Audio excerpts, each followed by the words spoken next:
और जातीय बंधन में फंसा हुआ है बिहार, और उसके वजह से MOI समीकरण पड़ा हुआ है तेजस्वी के पास। नीतीश कुमार के भागने के पीछे एक पैटर्न था। नीतीश अति महत्वाकांक्षी हो सकते हैं। आज बिहार में राहुल गांधी और तेजस्वी यादव घूम रहे हैं एक गाड़ी में, रूबिकॉन में जी। अब बिठा लिया है साथ में एक मलाह के बेटा को भी जी।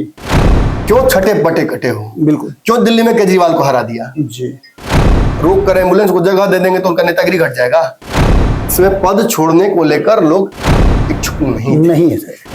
और जब कठोर कानून होता है तो जनप्रतिनिधियां कहते हैं देखिए केवल दलित और गरीब लोग फंसे हुए हैं जेल में, निकालिए इनको बाहर। नीतीश कुमार क्या शराब बंद नहीं करना चाहते? इस पर डिबेट हो सकता है क्या? नहीं, सवाल ही नहीं है। लोकतंत्र खतरे में है, संविधान खतरे में है, लोग खतरे में है, हिंदू खतरे में है, मुसलमान खतरे में है, सिख और ईसाई सब खतरे में है। ये बात सुनकर के आपको लग रहा होगा कि आखिर मैं आज कह क्या रहा हूं। विशेष पंचनामा में आके आज एक विशेष एपिसोड लेकर के आपके सामने हाजिर हुए हैं, और इस एपिसोड में हम आपको वो बातें बताने के लिए आए हैं जहां पिछले 24 घंटे से लगातार इस देश की राजनीति और लोकतांत्रिक प्रक्रिया पर सवाल खड़े किए जा रहे हैं। सवाल ये खड़ा हो रहा है कि क्या कानून बदल देने से सब कुछ बदल जाएगा? इस कानून को लेकर के जिसकी चर्चा हम करने के लिए आए हैं आज आपके सामने, उस कानून में क्रिमिनल लॉ को लेकर के बिल पेश किया गया है। 3 बिल एक साथ पेश किए गए हैं, जिसमें केंद्र, राज्य और केंद्र शासित प्रदेश तीनों के जद में आते हैं, और इसमें वो जद में आते हैं जो माननीय कहे जाते हैं। प्रधानमंत्री से लेकर के मुख्यमंत्री और मुख्यमंत्री से लेकर के मंत्री परिषद के सदस्य तक। इस बिल के आने के बाद, इसे पास होने के बाद, अगर 30 दिनों तक किसी भी क्रिमिनल प्रतिक्रिया में संलिप्त रहते हैं या कोई बड़ी घटना घटती है जिसमें उन्हें जेल जाने की जरूरत पड़ती है, तो ऐसी स्थिति में उनकी सदस्यता समाप्त हो जाएगी। उन्हें स्वतः इस्तीफा देना होगा या फिर उसके लिए आगे की कार्रवाई होगी। इस पूरे विषय पर गतिरोध उत्पन्न है। लोकसभा से लेकर के राज्यसभा और पूरे दिल्ली से लेकर के पटना तक लगातार इस पर गतिरोध उत्पन्न है।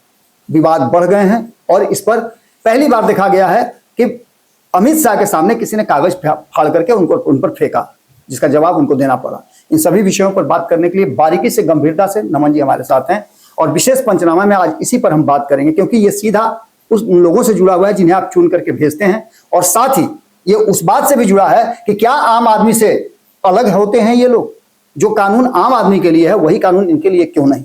इन सभी विषयों पर हम बात करेंगे। नमन जी, जो कानून आया है आपने देखा भी होगा, लगातार ये कहा जा रहा है कि संविधान खतरे में है, लोकतंत्र खतरे में है, लोग खतरे में है, हिंदू मुसलमान सिख ईसाई सब खतरे में है। 11 साल से लगातार ये बातें कही जा रही है, लेकिन ये कानून तो कहीं ना कहीं यदि इशारा कर रहा है कि अगर कोई बड़ा पद पर बैठा हुआ व्यक्ति भी गलती करता हो, कोई अपराध करता हो, तो उसको सजा मिलेगी। देखिए, मैं ये मानता हूं कि कोई भी लोकतंत्र जी या व्यवस्था, सरकारी व्यवस्था, तब तक उस चुनौतीपूर्ण दौर में रहती है जी, और तब तक उसकी विश्वसनीयता 100% नहीं हो सकती है जी, जब तक एक आम व्यक्ति जो अपना नेता चुनता है और वो जो नेता होता है, उन दोनों की संवैधानिक अधिकार, उन दोनों के संवैधानिक अधिकार जो होते हैं वो एक बराबर ना हो। मैं मानता हूं कि एक एक्सेप्शनल केस होता है जब कोई संवैधानिक पद पर बैठता है जी, तो उसके समय की कीमत एक आम आदमी से ज्यादा होती है, उसकी सुरक्षा की कीमत एक आम आदमी से ज्यादा होती है, उसके जीवन का कीमत भी एक आम आदमी से ज्यादा होता है। बिल्कुल। लेकिन मैं भारत जैसे देश में देखता हूं कि यहाँ जनप्रतिनिधियों को आवश्यकता से अधिक उन्हें बड़ा पद दिया गया है। एक जन सेवक या जनता का नौकर का पद कहने के लिए तो कह दिया जाता है कि जनता का नौकर है, लेकिन बन वो मालिक जाते हैं जी। ये केवल मैं भाजपा के रिज्म में नहीं कर रहा हूं, और आप जो कह रहे थे अभी कि 11 साल से खूब चर्चा हो रही है कि लोकतंत्र खतरे में है। देखिए, लोकतंत्र का जिस दिन इस देश में स्थापना हुआ था तभी से खतरे में है। बिल्कुल। इस व्यवस्था से ही लोगों को ऐतराज है जी, कुछ खास लोगों को जो ताकत अपने आसपास रखना चाहते हैं, जो सत्ता का केंद्रीकरण करना चाहती है। इसे ही विकेंद्रित करने में सरकारें बदलती रही, जनता, और कभी इसके हाथ में कभी उसमें हाथ में ट्राई करती रही, और ये इसकी खूबसूरती भी है। बिल्कुल। बिहार में देखिए, मैं एग्जांपल समझाता हूँ इसको। बिहार में शराबबंदी लागू है। शराबबंदी एक व्यवस्था है, बिल्कुल, जैसे कि लोकतंत्र की व्यवस्था है जी।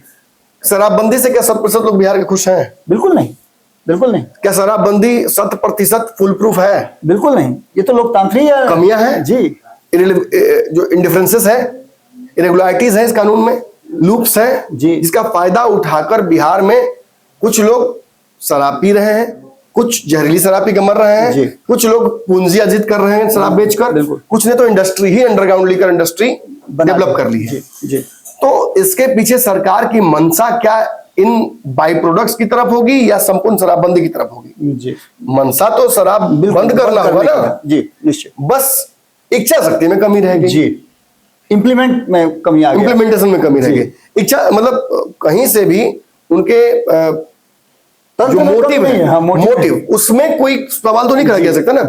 नीतीश कुमार क्या शराब बंद नहीं करना चाहते? इस पर डिबेट हो सकता है क्या? नहीं, सवाल ही नहीं है। वो तो चाहते हैं, तो रिजिड है इसके लिए, बस हो नहीं पा रहा है क्योंकि आपका सिस्टम, आपकी व्यवस्था तैयार नहीं है। जी। और कायदे से तो मैं यही कहूंगा कि मेजोरिटी ऑफ जो बिहार के लोग हैं वो इस रूल को एक्सेप्ट नहीं करना चाहते। जी। जब आप अपने घर में शराब मंगाकर पी लेते हैं तो आप इस कानून को उसी वक्त तोड़ देते हैं। बिल्कुल बिल्कुल। और फिर आप उसके एक सबसे इंपॉर्टेंट पिन बन जाते हैं इस श्रृंखला के, जिसकी वजह से अगर डिमांड है तो सप्लाई है। जी। अगर आप पिएंगे तभी शराब आएगी, बिल्कुल बिल्कुल। नहीं पिएंगे तो बिहार में कोई शराब बेच देगा। नहीं आएगा। तो अंततः जिम्मेवार कौन है इसके लिए? जो पी रहा है। देखिए, अगर मैं ऐसा समझाऊं तो यही बात है। बिल्कुल बिल्कुल। आप लाख नीतीश कुमार के ऊपर आरोप लगा सकते हैं, नीतीश कुमार की मंशा पर कोई शक नहीं है जी, शराबबंदी वाले मैटर पर। बाकी मैं नहीं उनको डिफेंड कर रहा हूं। इसको तो कठोरतम कानून बनाया उन्होंने। बिल्कुल। और जब कठोर कानून होता है तो जनप्रतिनिधियां कहते हैं कि देखिए केवल दलित और गरीब लोग फंसे हुए हैं, जेल में निकालिए इनको बाहर। कानून तो उन्होंने बनाया यूनिफॉर्म, बिल्कुल। वो अमीर पर, गरीब पर, अगला पिछड़ा सब पर एक समान लागू होता है। जी जी। अब उस कानून का दुरुपयोग कौन करता है ये पता लगा लीजिए। बिल्कुल बिल्कुल। जिनके पास अतिरिक्त पावर है या अतिरिक्त पैसा है वो कानून को धत्ता बताकर जी, ठेंगे पर रखकर शराब पी रहे हैं, पकड़े जाते हैं, पैसे देके कॉम्प्रोमाइज कर लेते हैं। कई घटना है, नाम नहीं लूंगा, सत्ता विपक्ष दोनों तरफ के नेताओं का वीडियो वायरल है, आप देख सकते हैं जाके। जी जी। मैं उतना बड़ा क्रांतिकारी पत्रकार नहीं हूं कि बिल्ली के गले में घंटी बांधने तो ठीक था। अब कहिए कि डायनासोर के गले में घंटी बांधो तो नमन मिश्रा इतना पागल नहीं है। बिल्कुल। मैंने दे दिया आपको तथ्य, आप उसको जोड़ लीजिए, ये आपके विवेक पर भी छोड़ दिया मैंने। अब ये बोलने के पीछे मेरा मकसद क्या था? जैसे शराबबंदी है उसी तरह का एक समानांतर व्यवस्था इस देश में 75 साल 80 साल पहले लागू किया गया, जिसे लोकतंत्र नाम दिया गया।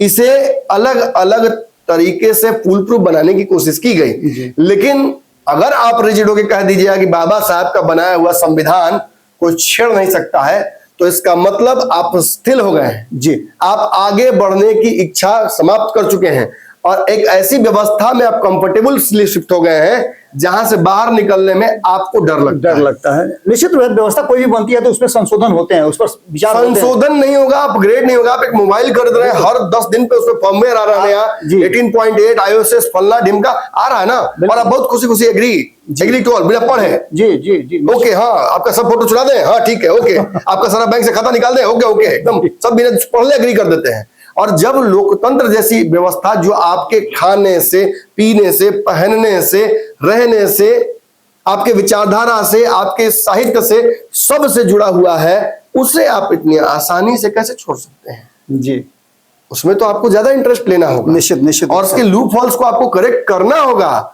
मैं मानता हूं कि केंद्र सरकार के मोटिव पर क्वेश्चन कर सकते हैं आप जी, निश्चित, कि ऐसा क्यों कर रही है, क्या हो रहा है, इसके पीछे कहीं साजिश तो नहीं है जी। लेकिन वो कानून तो सबके लिए होगा। बिल्कुल, कानून की कठोरता अमित शाह के लिए भी होगा, मोदी के लिए भी होगा, अमित शाह के बेटे के लिए भी होगा, राहुल गांधी के लिए भी होगा, राहुल गांधी के माँ के लिए भी होगा, उनके जीजा के लिए भी होगा, और उनकी पार्टी के, दोनों पार्टी के न्यूनतम कार्यकर्ताओं तक के लिए होगा, जो प्रखंड तक होंगे, निश्चित रूप से, और आपके हमारे लिए भी होगा। निश्चित। तो इस कानून का जिसका बहुत सर्वव्यापी असर होना है, उसको लेकर विवाद करना मुझे लगता है कि केवल फॉर द सेक ऑफ विवाद किया जा सकता है। खैर जी, हम डिफेंड क्यों करेंगे? मोदी जी का एक्शन है, अमित शाह का एक्शन है, वो डिफेंड करें। जेपीसी बना दी गई है, जेपीसी जब अपना रिपोर्ट प्रस्तुत करेगी तब ये बिल आगे बढ़ेगा, लेकिन ये तय है कि बिल पास हो गया। इस बिल के जिस समय सदन पटल पर रखा गया, उसका विरोध जब विपक्ष ने करना शुरू किया तो अमित शाह पर इस पर आरोप लगा कि आप तो अपने तड़ी पार हैं। इस पर उन्होंने जवाब दिया है, और बहुत सटीक जवाब दिया है, जो आगे हमारे विश्लेषण में बहुत काम आएगा। उन्होंने कहा कि जब मेरे ऊपर आरोप लगे थे मैंने स्वतः इस्तीफा दे दिया था। बिल्कुल। और तब तक मैं उस पद पे नहीं आया था या कोई संवैधानिक पद नहीं लिया था जब तक कि मैं बरी नहीं हो गया। बाबा मैं नाम नहीं लूंगा, अभी हाल में इस देश में कुछ ऐसी घटनाएं हुई हैं जी, इसमें पद छोड़ने को लेकर लोग इच्छुक नहीं है सर। नैतिकता के तकाजे को तार तार कर रहे थे जी। और वो हमने देखा है और जनता ने उसका जवाब भी दिया है। बिल्कुल बिल्कुल। और उसकी वजह से ऐसे कठोर कानून बनाने की आवश्यकता थी। जी। आप जितना कठोर कानून अपने खिलाफ बनाएंगे, जब स्कूल में प्रिंसिपल ड्रेस कोड फॉलो करेंगे, जी, डिसिप्लिन फॉलो करेंगे, टीचर्स ड्रेस कोड और डिसिप्लिन फॉलो करेंगे, तो बच्चों को बताना नहीं पड़ेगा और मारना नहीं पड़ेगा। जी, वो समझ जाएंगे कि जब प्रिंसिपल पे भी वही नियम लागू होता है और प्रिंसिपल नहीं गलती कर रहा तो मैं भी नहीं करूंगा। जी, पावर के साथ एक certain degree of self accountability आता है जी। जो आजकल के हमारे नेता रिप्रेजेंट नहीं करते हैं। एम्बुलेंस जा रहा है, नेताजी का गाड़ी जा रहा है, काफिला जा रहा है, रोक कर एम्बुलेंस को जगह दे देंगे तो उनका नेतागिरी घट जाएगा। इस कानून में नमन जी एक जो प्रावधान है उसको लेकर के सभी लोग कर रहे हैं, 30 दिन वाला जो प्रावधान है उसको लेकर के लोगों का ये कहना ये है। केवल अमित शाह के दुश्मनों के लिए होगा कि अमित शाह के लिए भी होगा? लोगों के मन में ये संशय हो रहा है। चोर के दाने में दिन का। हाँ, वही वो उसी बात को कह सकते हैं। इन लोगों को संशय हो रहा है कि कहीं ऐसा नहीं कि सरकार में जो बैठे हुए लोग जो हैं वो विभिन्न कारणों से अपने स्वार्थ के लिए, अपने फायदे के लिए इसको गलत उपयोग। तो इसका बहुत अच्छा एग्जाम्पल मैं दूंगा। जी, तो संगठित क्यों नहीं हो रहे हो? निश्चित। क्यों छठे बटे कटे हो? बिल्कुल। क्यों दिल्ली में केजरीवाल को हरा दिया? जी, परछाई अपने परछाई देख रहे हो, खुद को नहीं देख रहे हो। स्वार्थ लागी करने से प्रीति। स्वार्थ लगे। आज बिहार में राहुल गांधी और तेजस्वी यादव घूम रहे हैं एक गाड़ी में, रूबिकॉन में। जी। अब बिठा लिया है साथ में एक मलाह के बेटा को भी। जी, कनपटिया तुम धैले गर्दन पकड़ के गले छोड़ेंगे नहीं। गले मिले हैं, गले पड़े, समझ में नहीं आ रहा है कि मुकेश सहनी भाग मत जाए। ऑफर है भाई और ये जीत की गारंटी है। मुकेश सहनी 12,000 वोट यही भाई ला के देगा, एक्स्ट्रा जो घटल था पिछले बार। लेकिन बाबा मेरा ये कहना है, ये अगर ये लगातार रहते, एक दूसरे के साथ ट्रांसपेरेंटली रहते, बहुत जो भाव से जिस इंडिया गठबंधन को बनाया गया था आज उसे जिंदा रखते, तो मोदी का इसी बार सत्यानाश कर देते ये लोग। निश्चित रूप से इस सरकार को इसी बार निपटा देते। नीतीश को और कोई इंटरेस्ट नहीं है मोदी को आगे कंटिन्यू रखने में। जी। 5 साल बाद मोदी में फिर से ताकत होगी, फिर आ जाएंगे। 5 साल बदलाव अगर हो जाता तो ये बहुत अच्छा होता लोकतंत्र के लिए। उस खूबसूरती जिसकी चर्चा तो होती है लेकिन हमने देखा नहीं है 10 सालों में, वो देखने को मिल जाता तो लोग ग्राउंडेड भी रहते। बिल्कुल। कोई टावर भी नहीं छोड़ता अति पावर में, और थोड़ा और आज ये जरूरत भी नहीं पड़ती, और डिसेंट्रलाइजेशन ऑफ पावर भी तो होता। लेकिन आपने इंडिया गठबंधन खुले दिल से नहीं बनाया। आज ही मैंने देखा कि कोई कांग्रेस के पेज से एक वीडियो पोस्ट किया गया है जिसमें नीतीश कुमार कह रहे हैं राहुल जी आप भी बोल दीजिए कुछ, और राहुल जी इधर देख रहे हैं, बोल ही नहीं रहे हैं। पैटर्न था नीतीश कुमार के भागने के पीछे, एक पैटर्न था। नीतीश अति महत्वाकांक्षी हो सकते हैं लेकिन क्या कांग्रेस अपना बड़ा दिल दिखाई? बिल्कुल नहीं। केजरीवाल के सेंस में, टीएमसी के सेंस में आप जाके देख लीजिए, कभी बड़ा दिल नहीं दिखाया कांग्रेस ने। आज बिहार में मजबूरी है उसके पास वोट नहीं है और जातीय बंधन में फंसा हुआ है बिहार, और उसके वजह से एमओआई समीकरण पड़ा हुआ है तेजस्वी के पास, इसलिए बार बार तेजस्वी दरवाजे पे जाना पड़ता है।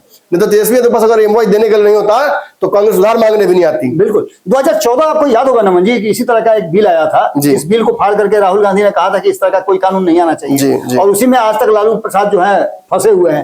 तो कानून तो था ही लेकिन वो कानून इतना ज्यादा कठिन नहीं, कठोर नहीं था। अब मैं उस पर आता हूँ। देखिए जो सच बात है कि कठोर कानून जरूरी है सेल्फ अकाउंटेबिलिटी के लिए भी, और एक एग्जाम्पल सेट करने के लिए, एक प्रिंसिपल सेट करने के लिए कि भाई देखिए हम इस तरह से अपने लिए ही जब अवधारणाएं बना रहे हैं, जो अपने लिए ही रूल्स एंड रेगुलेशंस कड़े बना रहे हैं, तो जनता भी उसे मानेगी और जनता में फिर सरकार के प्रति, विपक्ष के प्रति, लोकतंत्र के प्रति एक सर्टेन डिग्री ऑफ विश्वास जगता है। भारत लॉन्ग स्टैंडिंग डेमोक्रेसी है विश्व का, और आने वाले समय में जब हमारे आसपास डेमोक्रेसी क्रम्बल हो रही है, ध्यान से सुनिए महोदयों, सुनिए जो मैं कहना चाह रहा हूं। बांग्लादेश में क्या हुआ, पाकिस्तान में कितनी बार तख्ता पलट हुआ, ईरान इराक में क्या हुआ, आज आप देख सकते हैं कि आपके आसपास आपके जो तथाकथित पड़ोसी सहयोगी, आपके बड़े मित्र हैं, अमेरिका में क्या हो रहा है। आप देख लीजिए कैसे वहां रिपब्लिकन और डेमोक्रेटिक के बीच में जो हुआ, 2 पार्टी सिस्टम की वजह से एक पार्टी लगातार प्रिवेल कर रही है। आप जाकर देख लीजिए रसिया में क्या हो रहा है, पुतिन एक छत्र राज कर रहे हैं, कोई रोकने वाला नहीं है। साउथ कोरिया, नॉर्थ कोरिया को देखिए, आप चीन में देखिए किस तरह से एक पार्टी रूल कर रही है। आप अगर देखिएगा तो आपको समझ में आ जाएगा कि कहीं ना कहीं लोकतंत्र को बचाए रखना और लोकतंत्र में जनता का विश्वास बचाए रखना बहुत जरूरी है। बहुत जरूरी है, क्योंकि आसपास जो सबसे ज्यादा डरावना हमें देखने को मिला है, जनता ने विद्रोह किया है। बिल्कुल बिल्कुल। अभी नेपाल में शुरू हो गया था। जी, बहुत मुश्किल से उसे कंट्रोल किया गया नेपाल में।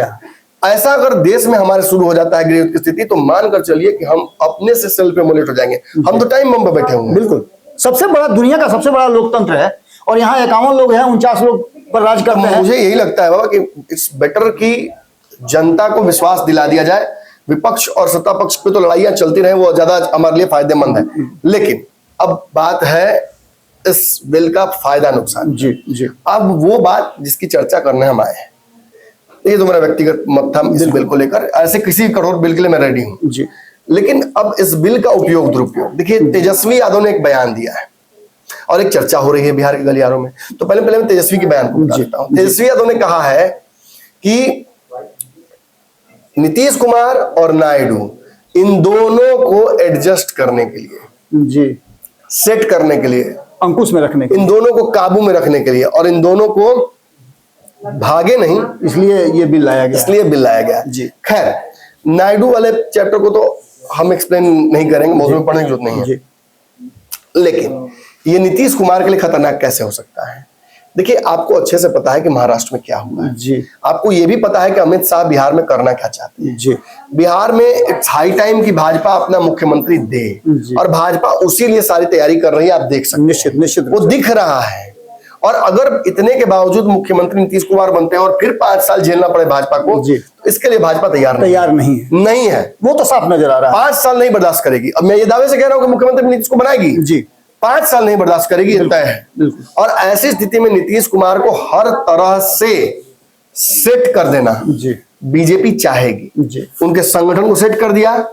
ललन सिंह और संजय झा की आज किस तरफ ज्यादा ईमानदारी है वो आपको अच्छे से पता है। बिल्कुल बिल्कुल बिल्कुल। उनके संगठन के मैक्सिमम सांसद विधायक किस तरफ है आपको अच्छे से पता है। अब नीतीश कुमार की पार्टी किसके भरोसे बिहार में चल रही है ये भी आपको अच्छे से पता है। निश्चित रूप से। नीतीश का जो बॉडी लैंग्वेज अमित शाह और नरेंद्र मोदी के प्रति है वो भी आप अच्छे से जान रहे हैं। कंप्लीट सरेंडर जैसा लग रहा है इस समय देखने पर। जी। और ये लग रहा है कि नीतीश कुमार को अगर मुख्यमंत्री अब बनना है तो वो भाजपा के कंधे पर ही बैठ के बनेंगे, उन्हें एहसास हो गया। जी जी जी। तो इन सब चीजों के बाद यदि आपको लगता है कि नीतीश कुमार फिर कोई खेल कर लेंगे तो ये उसको लेकर एक तैयारी हो सकती है। बिल्कुल बिल्कुल। तेजस्वी यादव का जो इशारा है वो विपक्ष का जायज इशारा है। वो इशारा कर रहे हैं यदि कि नीतीश नायडू को सेट करने के लिए किया गया है तो ये हो सकता है। नीतीश कुमार के कई लोगों पर सीबीआई ईडी का छापा पड़ना लगा है। अगर इसकी आंच, सृजन की आंच, जी, अब तो नहीं रहे सुशील मोदी, जी, जी, लेकिन जी, सृजन की आंच नीतीश कुमार तक कभी पहुंच सकती है। बिल्कुल, बिल्कुल। बालिका गृह नीतीश कुमार के रहते हुआ है जी।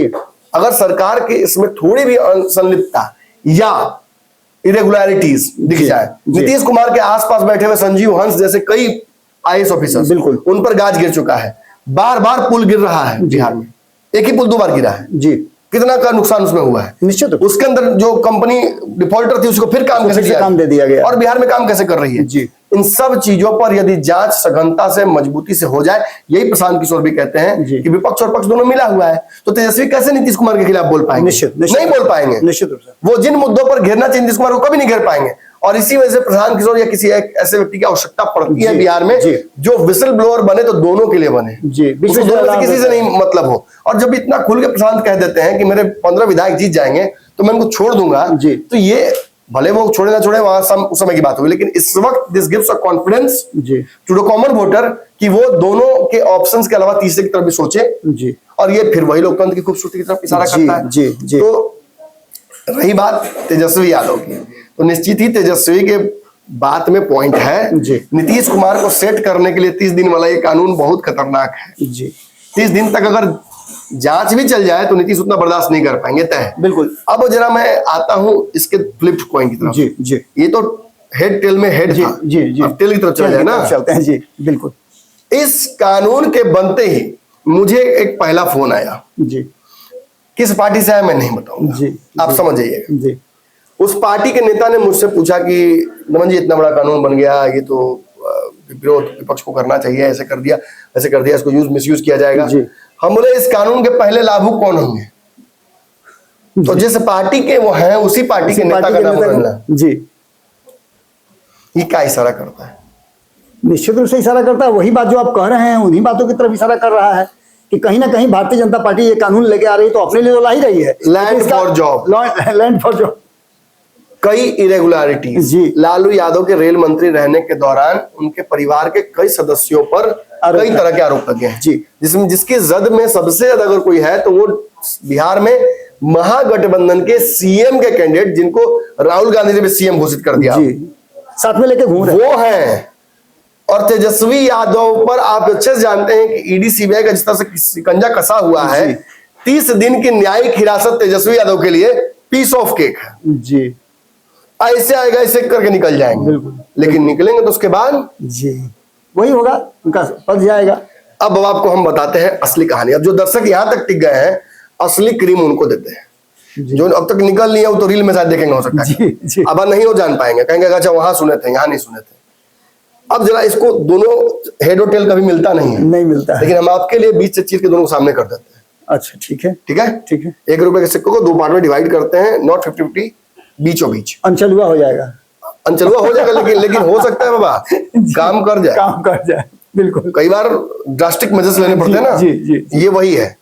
अब जरा हम बात करते हैं एक सिनारियो की, ठीक है ना। जी, बिहार चुनाव हुआ, नीतीश कुमार की पार्टी को 30 से 40 विधायक के बीच में, जो मुझे लगता है जी, कि मैं जी। मान के चल रहा हूं कि अभी आ रहा है, भाजपा सरकार बनाने की स्थिति में है। जी, बाकी भी सहयोगी अपना अपना जो 10-5 का कंट्रीब्यूशन है वो कर रहे हैं, सरकार बन सकती है। भाजपा अपना मुख्यमंत्री देने की कोशिश करती है, जी, नीतीश कुमार समर्थन खींच लेते हैं, 30 विधायकों की आवश्यकता पड़ती है। जी, तोड़ पाएंगे कितना, ये क्वेश्चनेबल है। बिल्कुल, बिल्कुल। संजय झा, ललन सिंह अब तक तो तोड़ नहीं पाए, जी। इस बार भी तगड़ी फील्डिंग हुई जी। है, तोड़ पाएंगे कि नहीं इस पर संशय है। जी, तो वो 30 विधायक जैसे ही नीतीश कुमार लेके भागेंगे, जी, ये तो तय है कि उस 30 विधायक से सामने वाली सरकार बन जाएगी महागठबंधन की। बिल्कुल, बिल्कुल बन जाएगी। अगर ऐसा सिनारी होता है तो अगर महागठबंधन सरकार बना तो बात खत्म। जी, लेकिन अगर एनडीए सरकार बनाने के लिए नीतीश के 30 विधायकों की आवश्यकता पड़ती है, अगर नीतीश की जरूरत पड़ती है, सांसद तोड़ लेंगे, जी, विधायक तोड़ना थोड़ा डिफिकल्ट होता मुश्किल है, होगा। क्योंकि सरकार सामने भी बनने वाली है ना तेजस्वी की। जी, और जितने 30 होंगे 30 के 30 मंत्री, जी, निश्चित। उसका तो तेजस्वी तैयार है, वो तो पिछली बार तैयार थे, तैयार थे। सबको ले जाइए। और नीतीश मुख्यमंत्री, जी, तेजस्वी तैयार हो जाएंगे। तो ऐसी संभावनाओं को कैसे समाप्त किया जाए, बस वो कानून है। मान लीजिए ऐसी संभावनाएं बनने के पहले ही, चुनाव होते ही तेजस्वी यादव को 30 दिन के लिए लापता कर दिया जाए। जी, लापता माने सरकारी हवेली कहीं भेज दिया जाए, जी, जी, ईडी सीबीआई के चक्कर में पड़ जाए। न्यायिक हिरासत में ले लिया। तो लूप भी तो कई हुआ है ना। जी, बिल्कुल। कितना केस पीछे पीछे चला रहा है। अब जैसे अपने पिताजी वाला बैग उतार के रखते हैं तो माताजी वाला दिया जाता है, माताजी वाला उतारते हैं तो पार्टी वाला आ जाता है। अब तीनों उतार दिए तो अपना ही कुछ आ जाता है, नया खुदरा पाप आ जाता है। जी, वही नहीं आता है, अपना विशुद्ध खुदरा पाप। जी, सब करते हैं, लेकिन तेजस्वी यादव का खुदरा पाप उनका पीछा करता है। बिल्कुल, बिल्कुल। अब यदि 30 दिन के लिए भी जांच प्रक्रिया या रिमांड में उनको ले लिया जाता है, जो कि कई बार लगता है कि हुआ कि लगा कि ले ही लिया जाएगा, जी, तो वैसी स्थिति में तेजस्वी यादव ना तो राघोपुर से जीत के आएंगे तो विधायक रह पाएंगे, जी, और ना नेता प्रतिपक्ष रह पाएंगे, ना मुख्यमंत्री कैंडिडेट रह पाएंगे। और ऐसे में लालू यादव को 6 साल वाला नियम तोड़कर फिर से तेज प्रताप यादव को वापस बुलाना पड़ेगा। लेकिन इसके बीच में जो होगा वो ये होगा, राजद के कई विधायक भी इस तरह के कई पेचों में फंसे हुए हैं। बिल्कुल, बिल्कुल। मैं सजेस्ट नहीं कर रहा हूं ना, I am not pointing in right direction, ये भी समझ लीजिए, मैं एक हाइपोथेटिकल से बात कर रहा हूं। जी, जी। इस कानून की वजह से वो ताकत जरूर मिल जाती है कि जिन लोगों ने भी कांड किया है, जी, उन पर न्यायिक प्रक्रिया लगाकर उनके कैरियर को समाप्त किया जा सकता है, पॉलिटिकल कैरियर को। और उसके बाद नीतीश कुमार किधर जाके सरकार बनाएंगे? अब किधर बनाएंगे? अब तो कोई रास्ता ही नहीं है, आगे कुआं पीछे खाई, तो ज्यादा अच्छा होगा कि खाइए में रहे, कुआं में जाने के बाद तो बचने का चांस कम है। ये एक्सप्लेन करता है कि चोर के जाने में तिनका क्यों। निश्चित रूप से नमन जी, आपने बहुत ही सटीक ढंग से बहुत आराम से समझा दिया। इस कानून के पास होने में अब 2 प्रक्रियाएं और बच गई हैं। एक जेपीसी को सौंप दिया गया है, उसमें 31 लोगों की टीम बनाई गई है, जिसमें लोकसभा से 21 लोग हैं और राज्यसभा से 10 लोग हैं। लेकिन इसके साथ साथ एक कानून में और पेचीदगी है नमन जी, इसको पास कराने में। इसको पास कराने के लिए 2/3 बहुमत की जरूरत पड़ेगी। ये सामान्य बहुमत से नहीं होगा, 1-2 से नहीं होगा, 2/3 से होगा। शशि थरूर का बयान सुना आपने? जी, कई विपक्ष के नेताओं का बयान सुना आपने? बिल्कुल, बिल्कुल, बिल्कुल।